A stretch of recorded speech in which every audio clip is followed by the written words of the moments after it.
Local constant एक था conductor के लिए जो कि रेजिस्टेंस के नाम से फेमस था।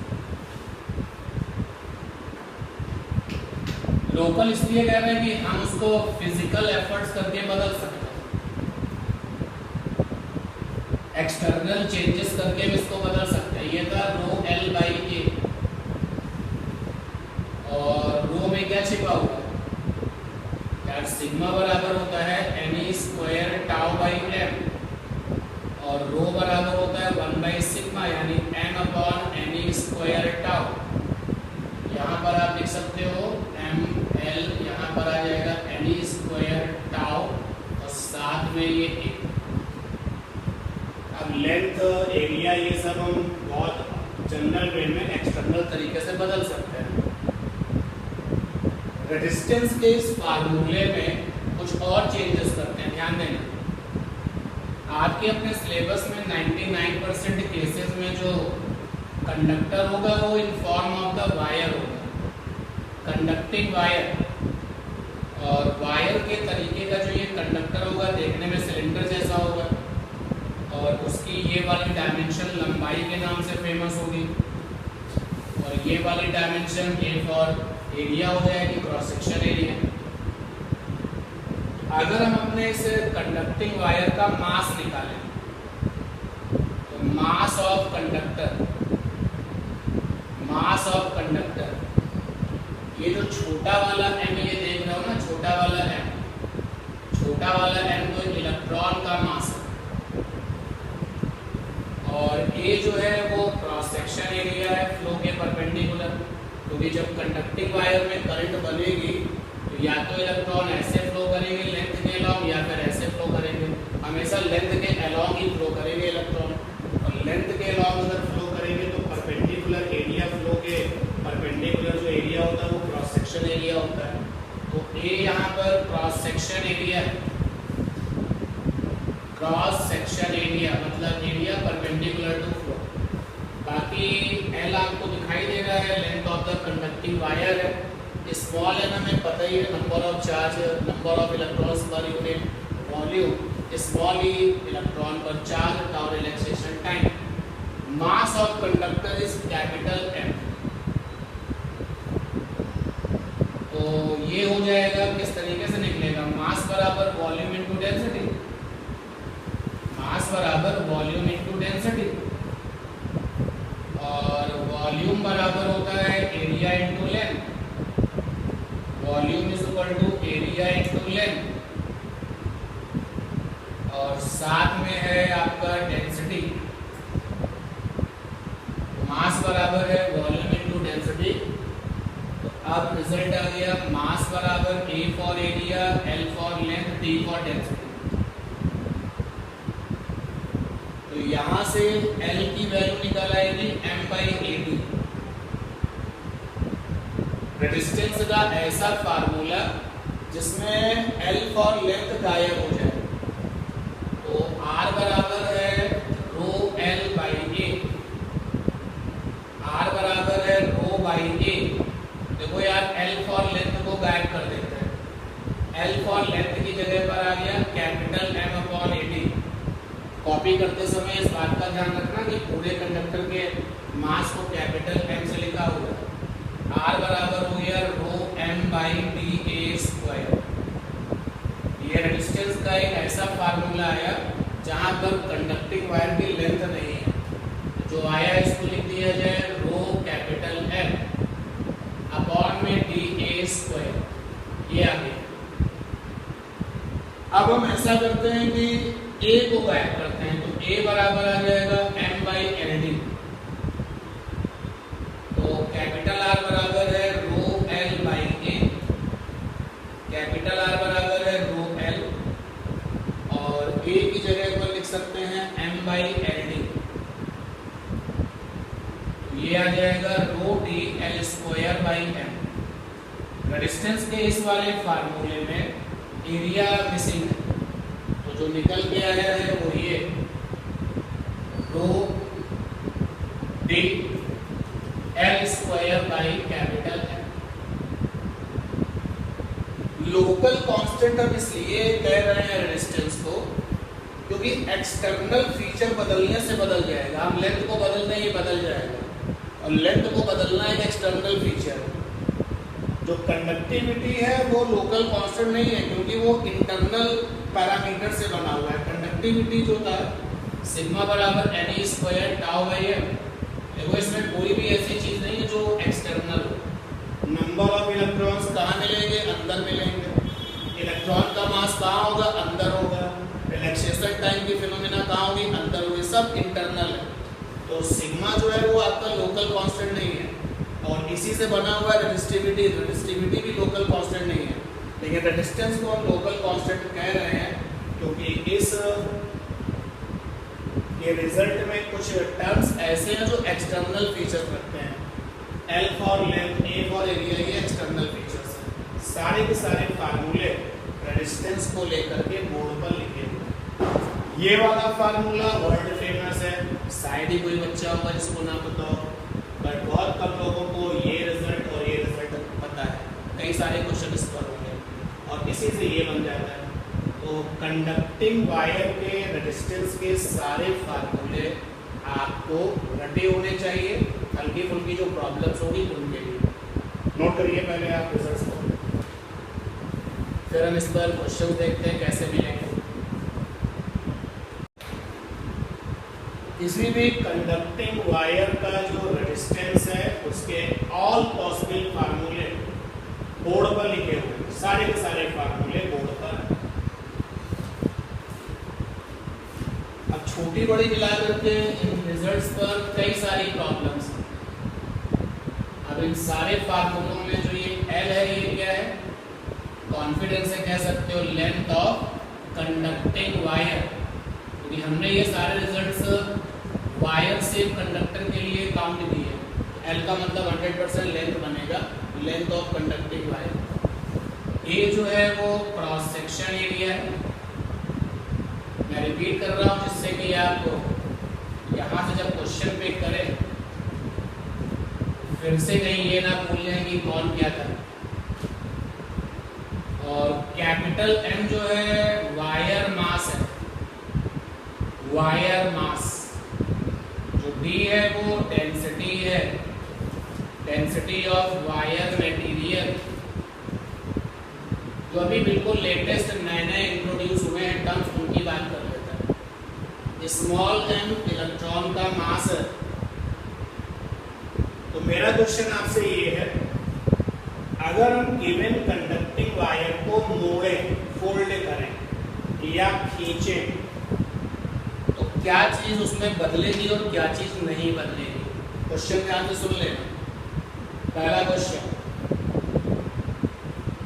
आपका ये है कि गिवन कंडक्टिंग वायर को फोल्ड करा, फोल्ड किया, या मन आया तो खींच दिया, खींचा, तो क्या बदलेगा और क्या नहीं बदलेगा? एक कंडक्टिंग वायर है जिसको कि हम मोड़ते हैं, फोल्ड करते हैं, खींचते, तो क्या चीज नहीं बदलेगी? डेंसिटी नहीं बदलेगी। अगर वायर एल्यूमिनियम का है तो मोड़ने के बाद किसका रहेगा? एल्यूमिनियम का रहेगा। डेंसिटी नहीं बदलेगी, रेजिस्टिविटी नहीं बदलेगी, क्योंकि रेजिस्टिविटी मटेरियल पर डिपेंड करती है, और मोड़ने के बाद में और खींचने के बाद में मटेरियल नहीं बदलेगा। और क्या नहीं बदलेगा? कैपिटल M नहीं बदलेगा, मास नहीं बदलेगा। क्या चीज 100% बदल जाएगी? देखो, जब मैंने ये कह दिया रो नहीं बदलेगा, तो उस रो में ये कवर हो गया m n e square tau, ये पैरामीटर्स कवर हो गया, ये चीज। तो ये लोग तो कांस्टेंट होंगे, ये नहीं बदल पाएंगे। अब जब ये कांस्टेंट होंगे तो क्या चीज बदलेगी? लेंथ भी बदलेगी। Length comma area change simultaneously. ऐसा नहीं होगा कि लेंथ कहे कि हम बदल जाते हैं, एरिया तुम मत बदलो, ऐसा नहीं हो पाएगा। और ना ही ऐसा हो पाएगा कि एरिया कहता है कि हम बदलते हैं, लेंथ तुम ना बदलो। फोल्डिंग की कहानी में, खींचने की कहानी में लेंथ और एरिया बदलेंगे, साइमल्टेनियसली बदलेंगे। अब जब साइमल्टेनियसली लेंथ और एरिया बदलेंगे और क्वेश्चन प्रॉब्लम हमें दोनों की इंफॉर्मेशन देता है। Case number 1, PV means problem में लेंथ एरिया दोनों की इंफॉर्मेशन दी गई है। बोथ लेंथ कॉमा एरिया दोनों की इंफॉर्मेशन गिवन। लेंथ कितनी हो गई और एरिया कितना हो गया, अगर दोनों के बारे में इंफॉर्मेशन दी गई है तो हमारा फंडा होगा R प्रोपोर्शनल L/A, तो ये रो तो कांस्टेंट होगा, तो R प्रोपोर्शनल L/A से फंडा तैयार हो जाएगा R1/R2 = L1/L2 A2/A1। वैसे ये लिख करके मैं आपकी इंसर्ट कर रहा हूँ, इतना ही काफी है आपके लिए। आप तुरंत जो है वक्त जरूरत पड़ने पर फार्मूला बना दो। अगर लेंथ और एरिया दोनों की इंफॉर्मेशन दी जाती है तो आपका फंडा ये रहेगा और यही से फार्मूला बन जाएगा। तो क्वेश्चन इस तरीके का होगा कि भाई फोल्डिंग करने से लेंथ जो है पहले से 1/8 हो गई और एरिया जो है पहले से 2 गुना हो गया, बताओ डिस्टेंस क्या हो जाएगा। यहाँ से आप फार्मूला बना करके क्वेश्चन सॉल्व कर लेंगे। केस नंबर 2, केवल लेंथ की इंफॉर्मेशन दी गई, केवल लेंथ की इंफॉर्मेशन दी गई, अकेले लेंथ के बारे में दिया, only length given, about the length given. जबकि हम यहाँ पर लिख के आ रहे हैं कि दोनों लोग साइमल्टेनियसली बदलेंगे, लेकिन क्वेश्चन देने वाले ने कुछ इस तरीके की सेटिंग कर दी है, आपको लेंथ के बारे में बताया है। अब आपकी मजबूरी कह लो या फिर कॉन्सेप्ट कह लो कि केवल वो है, क्योंकि रो और टी और एम तो बदलेंगे नहीं। अब फंडा लगेगा R प्रोपोर्शनल L²। मैं उन सवालों के जवाब दे रहा हूँ कि आप हमसे ये पूछते हो, बच्चे हमसे पूछते हैं कि आपको कैसे पता चला कि R प्रोपोर्शनल L² लगेगा। हम क्वेश्चन को देखेंगे, बाद जज करेंगे। अगर हमको इस तरीके की प्रॉब्लम में लेंथ के बारे में बताया गया है, एरिया के बारे में कुछ नहीं बताया गया है, तो फिर हमारे पास यही फंडा तो होगा, बोलो यार।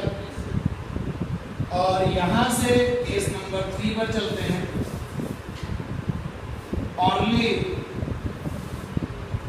Area information given.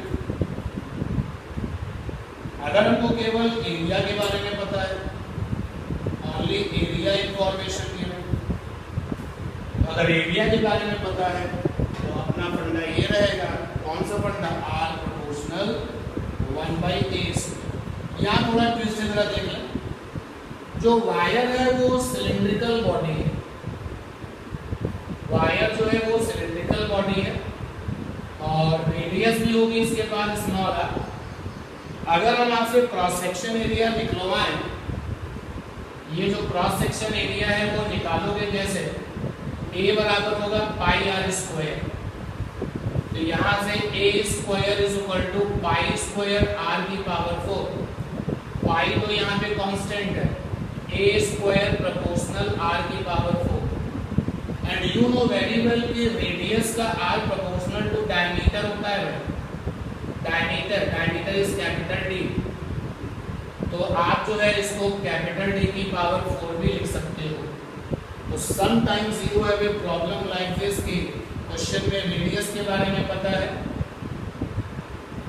या फिर क्वेश्चन में डायमीटर के बारे में पता है। आप ये क्वेश्चन सुनिए और लिखिए, क्वेश्चन लिखिए और सुनिए, दोनों काम करिए।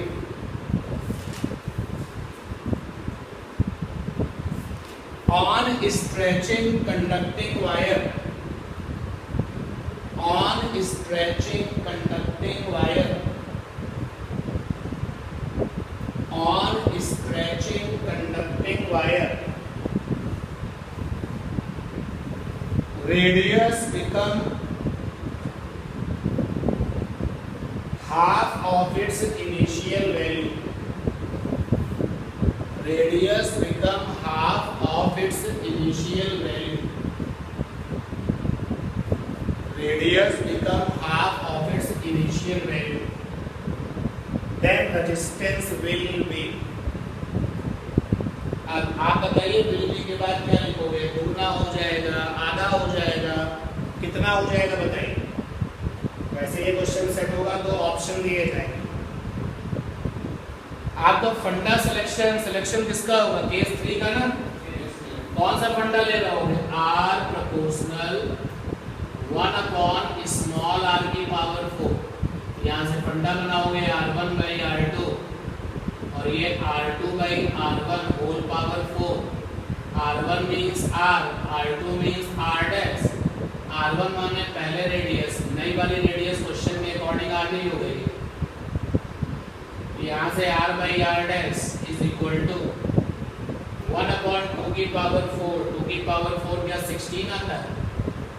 R डैश बराबर हो गया 16R। तो सो यू कैन से नया वाला रेजिस्टेंस पहले वाले का कितने टाइम्स हो जाएगा? 16 टाइम्स हो जाएगा। तो सिलेक्शन आपने किया क्योंकि क्वेश्चन में रेडियस की इंफॉर्मेशन है। रेडियस की इंफॉर्मेशन से मतलब एरिया की इंफॉर्मेशन से। तो ये 3 केस हो गए, ठीक है ना? क्लियर? थोड़ा सा मुझे स्पेस चाहिए, मतलब आप केस 1, 2, 3 अभी लिखिएगा नहीं, ये वाली फॉर्मेलिटी पूरी कर लीजिए। केस 1, 2, 3 मत लिखिएगा, अभी उसमें कुछ और ऐड करना है तो दोबारा से फिर बताना पड़ेगा। देखिए 11th स्टैंडर्ड में एक काम आपने किया हुआ है। अगर y प्रोपोर्शनल है x के ऊपर प्लस माइनस n, अगर y प्रोपोर्शनल है x के ऊपर प्लस माइनस n, तो हम एक फार्मूला तैयार कर लेते हैं। Percentage delta y by y is equal to n percentage delta x by x। ये फार्मूला तैयार करने का जो कॉन्सेप्ट है ये एरर एनालिसिस के चैप्टर में सीखने को मिलता है। इसको क्या पढ़ेंगे? इसको पढ़ेंगे y में होने वाला परसेंट चेंज। y में होने वाला परसेंट चेंज, y कोई फिजिकल क्वांटिटी है, और इसको क्या पढ़ेंगे? x में होने वाला परसेंट चेंज। x में होने वाला परसेंट चेंज, ये फार्मूला हम 11th स्टैंडर्ड में एरर एनालिसिस के चैप्टर में यूनिट और मेजरमेंट चैप्टर का एक छोटा सा हिस्सा रहता है, वहां सीख के आए।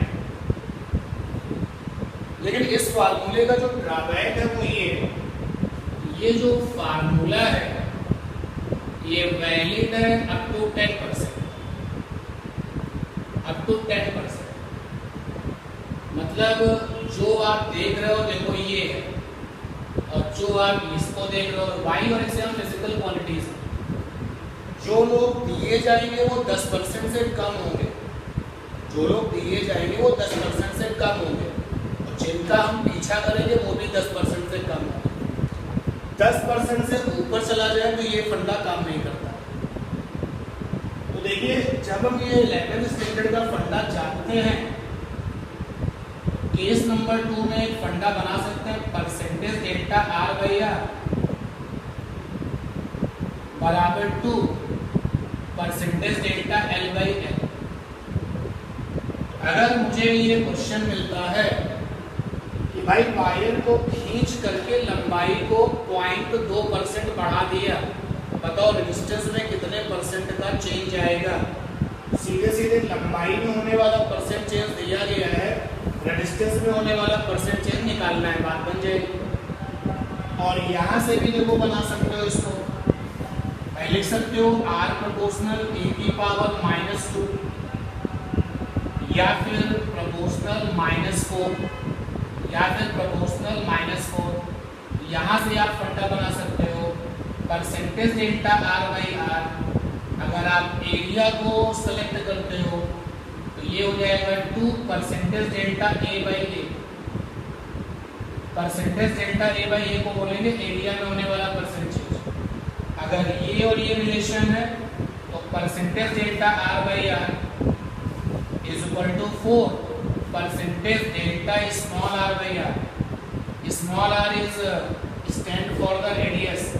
अगर आप ये फंडा लेते हो तो percentage delta R by are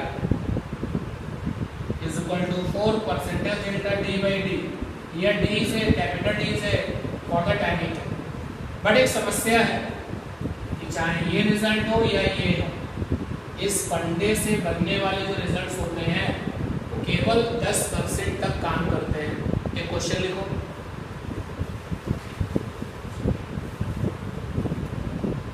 on stretching wire, stretching यानी खींचना, on stretching wire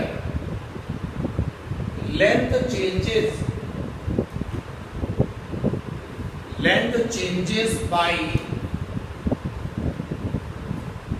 by 0.4%. Length changes by 0.4%. Full stop. Find percent change in resistance. Find percent change in resistance.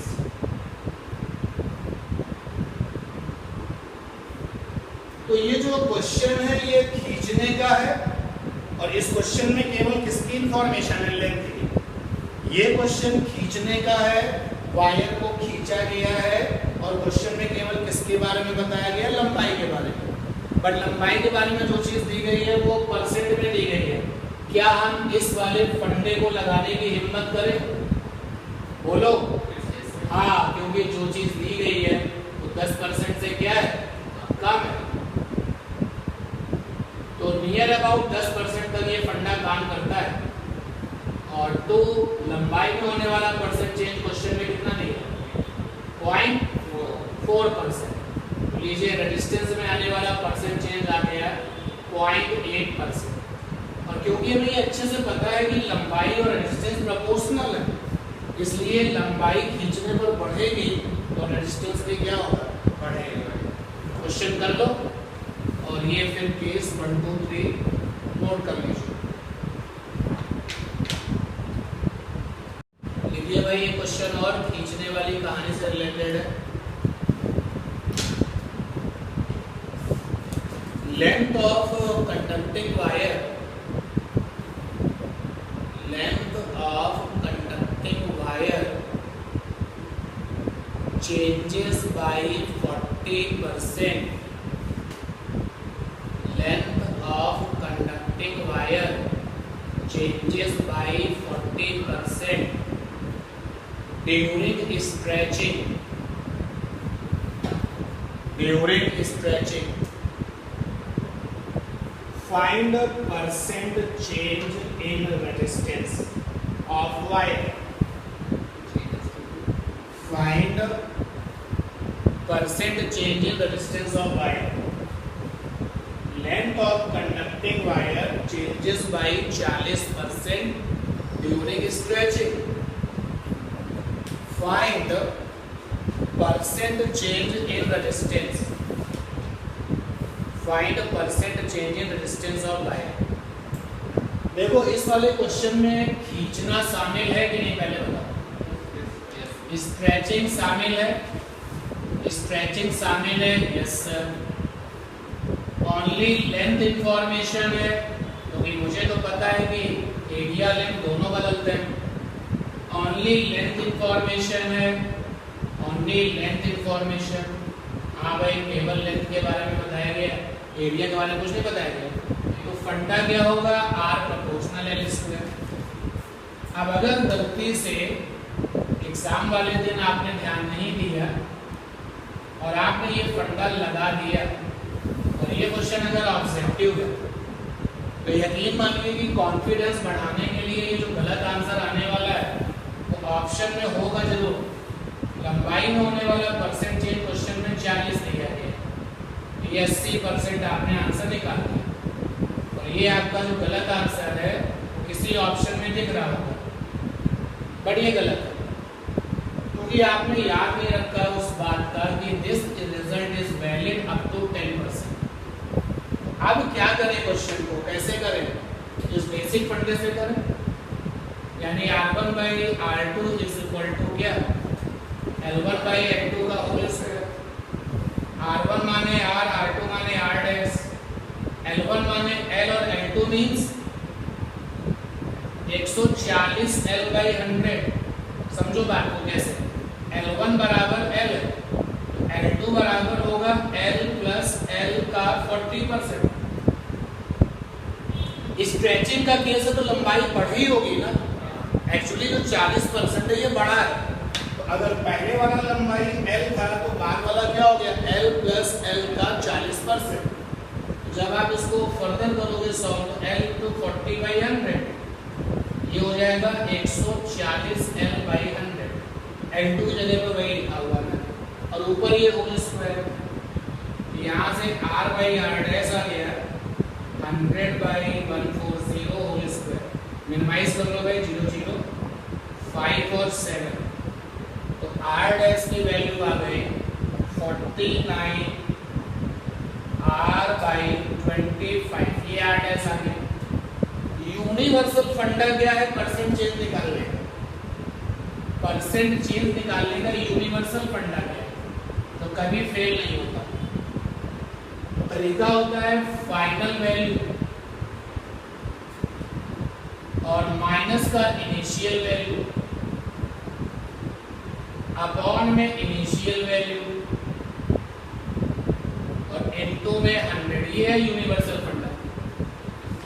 मुझे परसेंटेज चेंज चाहिए रेजिस्टेंस का, भैया resistance की final value, F माने final, resistance की initial value, resistance की initial value into 100। Resistance की final value तुमने यहाँ डिसाइड करी है R डैश। जब आप आगे बढ़ रहे थे R1 माने पहले कितना था, जो पहले था वो इनिशियल है, R2 माने बाद में कितना था वो R डैश है। इनिशियल वाला R है अपॉन में R इनटू 100।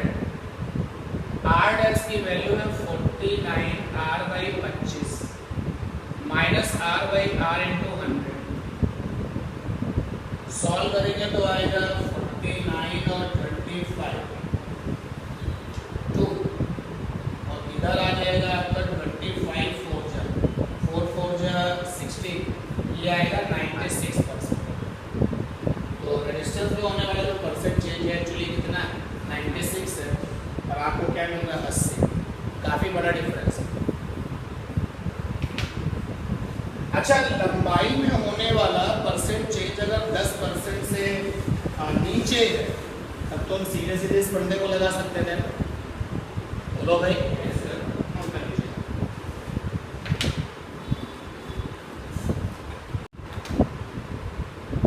उस वाले केस पर चलते हैं जिसमें आप वायर को कट करते हैं।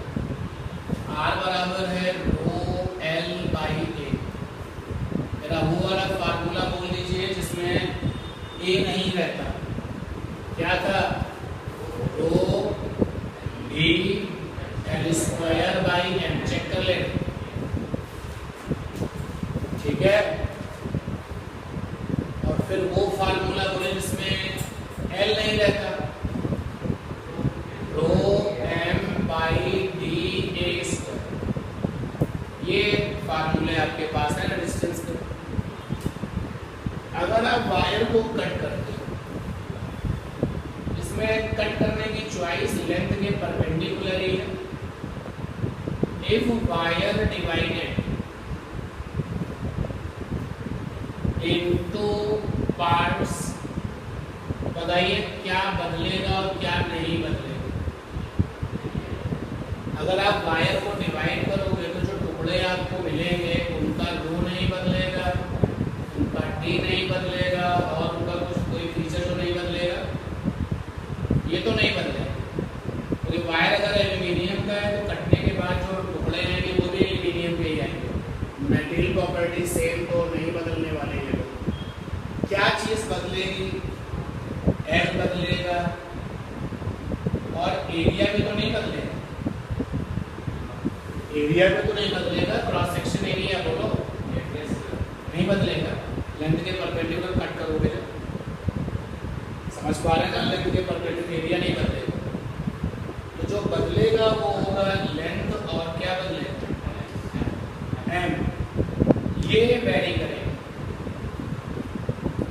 और ये एक साथ वेरी करेंगे। ऐसा नहीं है कि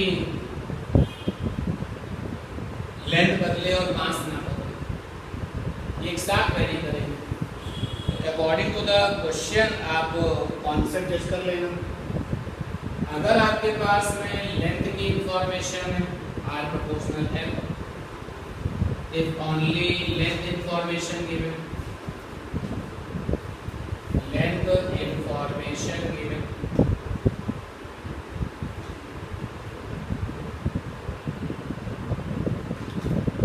और अगर आपके पास में लेंथ और मास दोनों की इंफॉर्मेशन है r proportional l square by m, if both length mass information given,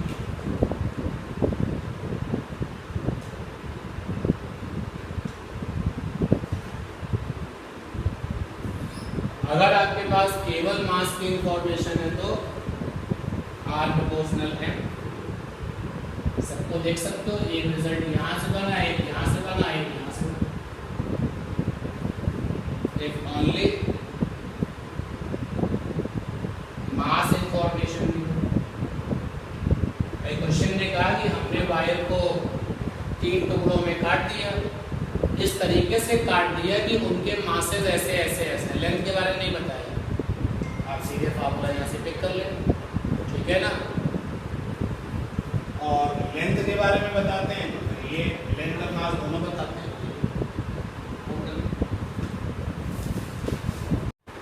अभी तक हम अपने कंडक्टिंग वायर को लोकल तरीके से चेंज कर दे रहे थे। लोकल पैरामीटर जो आपका लेंथ था, एरिया था, इसको चेंज कर रहे थे। अब कुछ इसका इंटरनल पैरामीटर चेंज करता है।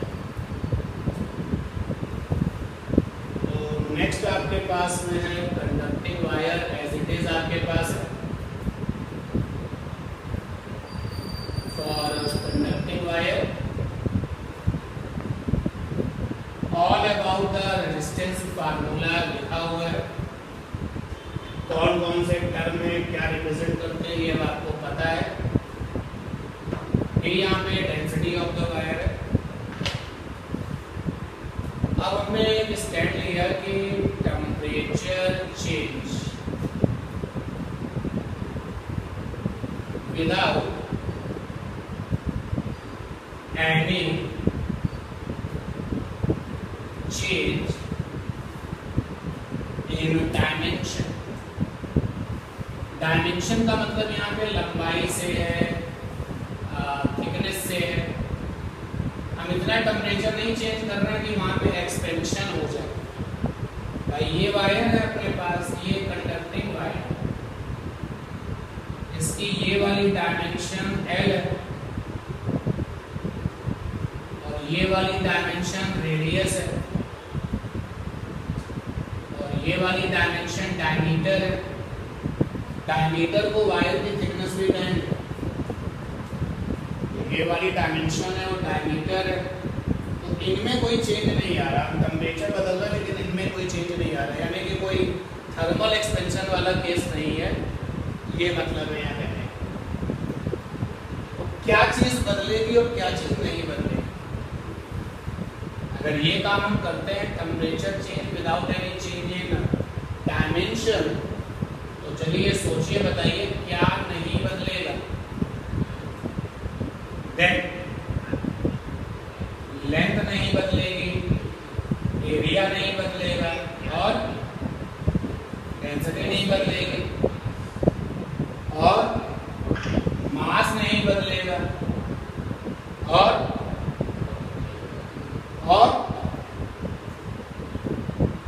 रो बदलेगा नहीं बदलेगा, रो बदलेगा, ये नहीं बदलेंगे, रो लेकिन बदलेगा,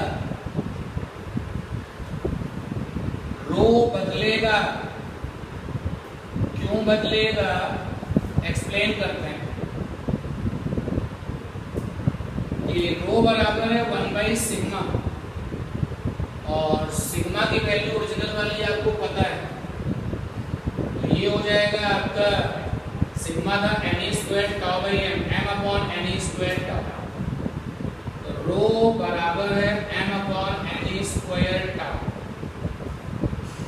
ये जो m है आपका इलेक्ट्रॉन का मास है, कांस्टेंट है, ये चार्ज वैल्यू है, कांस्टेंट है, n कैरियर डेंसिटी है, कांस्टेंट है, लेकिन relaxation time proportional to the 1 by temperature का। यहाँ से रेजिस्टिविटी का रो प्रोपोर्शनल है 1 बाई टाउ के, और जो टाउ था आपका, टाउ था वो प्रोपोर्शनल था 1 बाई टेम्परेचर, रेसिप्रोकल ले लो 1 by tau proportional to temperature, तो रो प्रोपोर्शनल टू टेम्परेचर। तो टेम्परेचर के साथ रो प्रोपोर्शनल है। चलो इसको देखो, एल और ए तो बदलेंगे नहीं, डी एल स्क्वायर एम बदलेंगे नहीं, एम डी ए स्क्वायर बदलेंगे नहीं, तीनों ही रिजल्ट से, तीनों रिजल्ट से आर प्रोपोर्शनल रो आ रहा है कि नहीं बोलो, और रो प्रोपोर्शनल क्या है, टेम्परेचर, आर प्रोपोर्शनल आ गया टेम्परेचर। क्वेश्चन का जवाब मिल चुका है। What happened when you change the temperature without change in dimensions of the conducting wire? Temperature बढ़ाने से रेजिस्टेंस बढ़ जाएगा, टेम्परेचर कम करने से कम हो जाएगा, ठीक है ना। अब 11th स्टैंडर्ड में एक आदत आपकी और बनी है, अगर वॉल्यूम प्रोपोर्शनल टू टेम्परेचर है तो फंडा बनता था V1 बाई V2 बराबर T1 बाई T2, याद है? बोलो, नहीं याद? याद है? नहीं याद तो फिर कोई मतलब ही नहीं है, फिर तो इसको करना पड़ेगा। तो थ्योरी का एक क्वेश्चन आपका मिल चुका है, थ्योरी का क्वेश्चन मिल चुका है, उसका आंसर भी मिल चुका है कि रेजिस्टेंस, कंडक्टर का जो रेजिस्टेंस है टेम्परेचर बढ़ाने से बढ़ता है, ठीक है। अब हम चलते हैं जरा इस रिजल्ट को मैथमेटिकल लुक में बदलते हैं। अब आर प्रोपोर्शनल टू टेम्परेचर, और टेम्परेचर के टी को अगर हम कैपिटल लिखते हैं तो मतलब कौन सा टेम्परेचर, केल्विन वाला। ऑलवेज कीप इन माइंड कि कैपिटल टी मतलब केल्विन टेम्परेचर,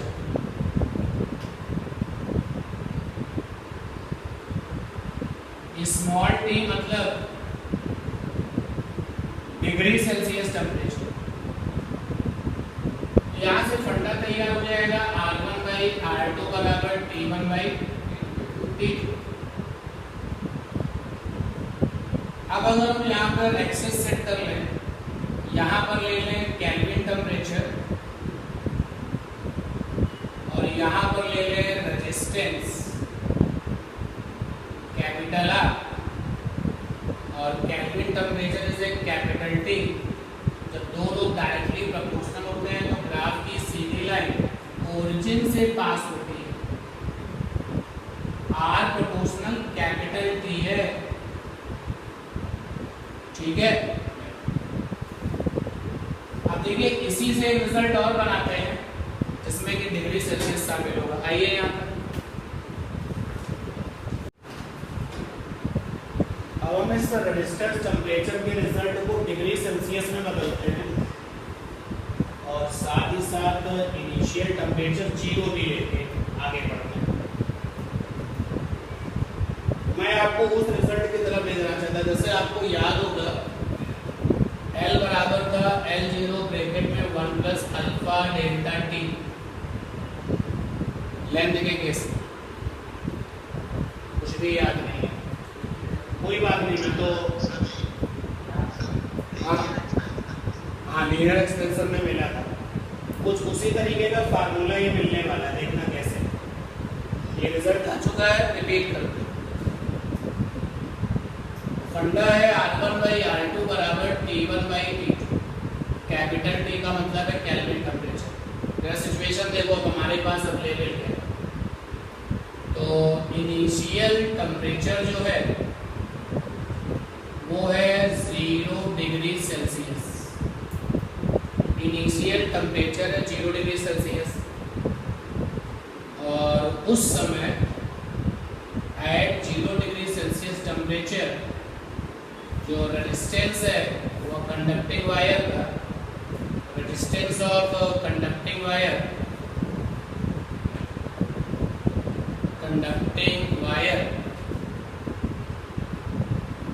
इज R0। तो 0 डिग्री सेल्सियस के टेम्परेचर पर जो रेजिस्टेंस है वो R0 है। अब जो टेम्परेचर हुआ फाइनल टेम्परेचर कितना है T डिग्री सेल्सियस और वायर का रेजिस्टेंस कितना है, वायर का रेजिस्टेंस है RT स्मॉल t। तो ये फंडा हमने पिक किया R1/R2 बराबर T1/T2। अब इस फंडे में सारी वैल्यू पुटअप की। इसका मतलब है इनिशियल टेम्परेचर सेल्सियस में 0 है, केल्विन में कितना होगा 273 जोड़ो। R1 मतलब इनिशियल रेजिस्टेंस कितना है R0। T2 मतलब बाद का टेम्परेचर केल्विन में, सेल्सियस में T है तो केल्विन कितना होगा T+273 और R2 हो जाएगा RT। अब रिजल्ट जो है निकल के आने वाला है उसी बुक में जैसे आप थर्मल एक्सपेंशन में सीख के आए।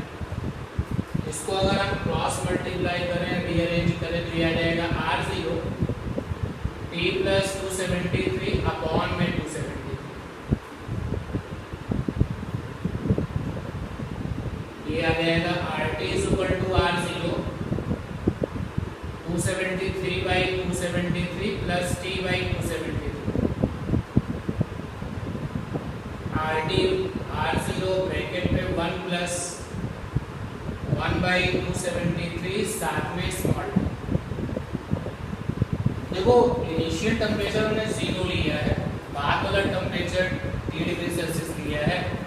अगर कोई टेम्परेचर डिफरेंस है T-0 T ही तो आएगा।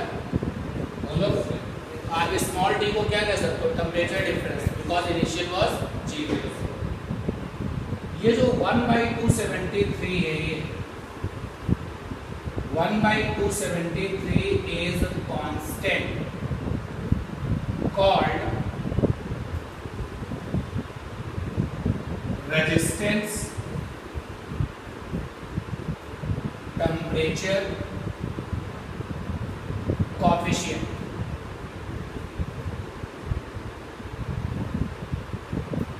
ये आपको वहां पर भी मिला था लेंथ के केस में और हम इसको अल्फा से लिखते हैं। RT बराबर R0 ब्रैकेट में आ गया 1 प्लस अल्फा टी।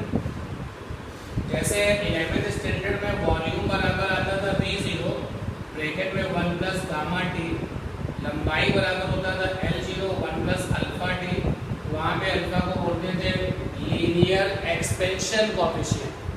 यहाँ पे अल्फा को कहते हैं रेजिस्टेंस टेम्परेचर कोएफिशिएंट या सिंपली रेजिस्टेंस कोएफिशिएंट कह सकते हैं। अब जो ये रिजल्ट आया है तो बाउंडेशन है कि इस रिजल्ट में सब कुछ डिग्री सेल्सियस होगा। जैसे इस रिजल्ट में R0 क्या है resistance at 0 degree Celsius, RT क्या है resistance at T degree Celsius. तो अगर आपको क्वेश्चन में आपको कैसे पता चलेगा कि आपको प्रॉब्लम इससे करनी है या फिर इससे करनी है।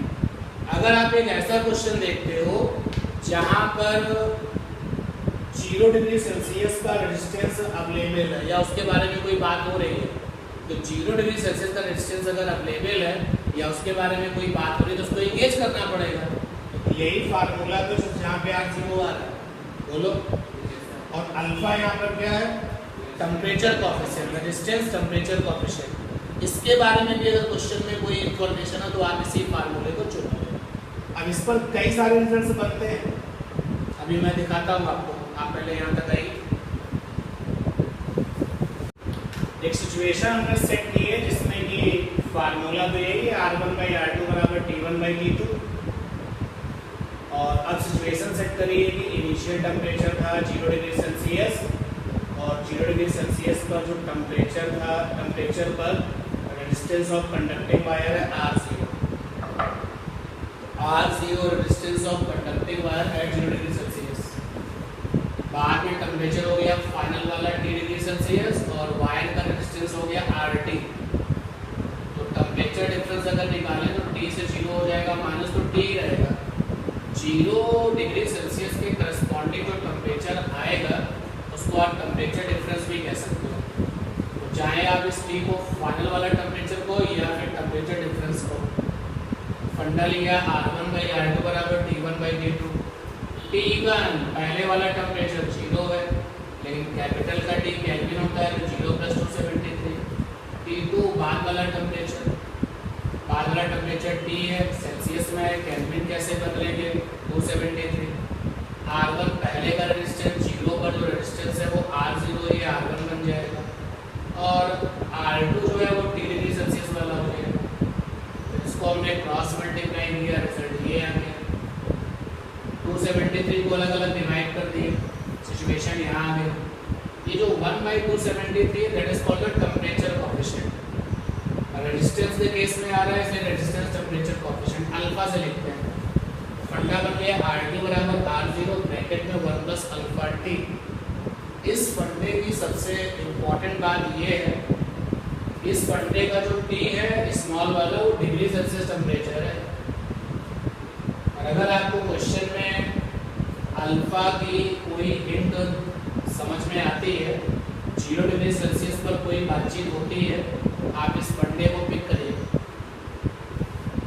ध्यान देना, ये जो रिजल्ट आया है इससे जुड़ा हुआ एक बहुत ही इम्पोर्टेंट कॉन्सेप्ट है, जरा गौर करें। क्वेश्चन की सेटिंग पर ध्यान दें और फिर सोचें कि वो क्वेश्चन इस फंडे से क्यों होगा। स्टॉप राइटिंग ध्यान देगा। जैसे क्वेश्चन सेट किया गया टेम्परेचर और रेजिस्टेंस, टेम्परेचर है रेजिस्टेंस, ध्यान देना। पहले टेम्परेचर T1 डिग्री सेल्सियस, समझ जाओ कि डिग्री सेल्सियस आने का मतलब हमें फंडा कौन सा लेना, डिग्री सेल्सियस वाला। और रेजिस्टेंस है R1। अब टेम्परेचर है T2 डिग्री सेल्सियस और रेजिस्टेंस है R2। तो फिर ये सिचुएशन यहाँ सेट कर लो, तो R1 बराबर हो जाएगा R0 ब्रैकेट में 1 + अल्फा T1। भाई RT क्या है, T डिग्री सेल्सियस पर रेजिस्टेंस, T1 डिग्री सेल्सियस पर R1 है तो यहाँ पे R1 आ जाएगा। R0 एज इट इज रहेगा, अल्फा कांस्टेंट है, T1 आ गया। और फिर R2 बराबर क्या हो जाएगा, R0 1 + अल्फा T2। अब जरा इन दोनों रिजल्ट्स को अगर हम डिवाइड कर लें, R1/R2 बराबर 1 + अल्फा T1 और यहाँ 1 + alpha T2। R1 + R1 alpha T2 और ये आ गया R2 + R2 अल्फा T1। अब अल्फा वाले टर्म्स एक तरफ, बाकी सब एक तरफ। R1 अल्फा T2 और R2 अल्फा T1 बराबर आ गया R2 - R1। अल्फा कॉमन ले लो, R2 - R1 upon R1 T2 minus का R2 T। ये सीधे क्वेश्चन आपको मिलता है और ये रिजल्ट डेरिवेशन में भी मिलता है। एक क्वेश्चन आया कि 10 डिग्री सेल्सियस पे रेजिस्टेंस इतना था और 20 डिग्री सेल्सियस पर इतना था, बताओ अल्फा क्या रहा होगा। अल्फा निकल आया, क्रॉस मल्टीप्लाई किया, R1 + R1 alpha T2, R2 + R2 alpha T1 alpha वाले एक तरफ, R1 alpha T2 R1 alpha T2 minus का R2 alpha T1 R2 minus R2।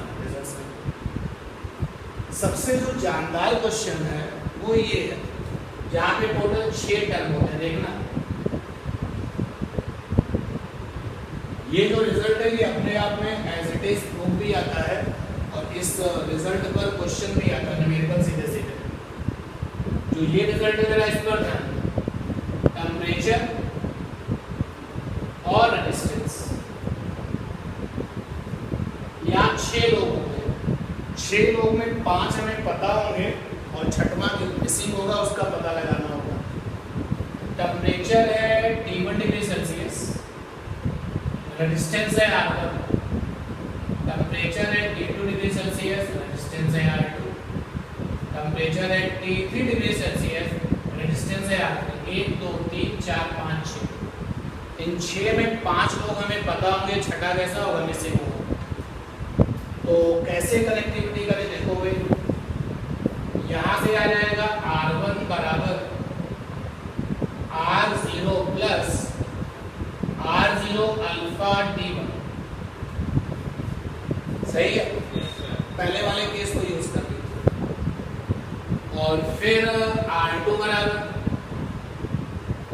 R0 plus R0 alpha T2। अरे जो लिखा हुआ है इसको ऐसे लिख सकते हो ना, RT बराबर R0 और R0 अल्फा T। जब ये वाली सिचुएशन लिया तो ये बन गया, जब ये वाली सिचुएशन लिया तो ये बन गया। अब तीसरी वाली सिचुएशन R3 बराबर R0 plus R0 alpha T3।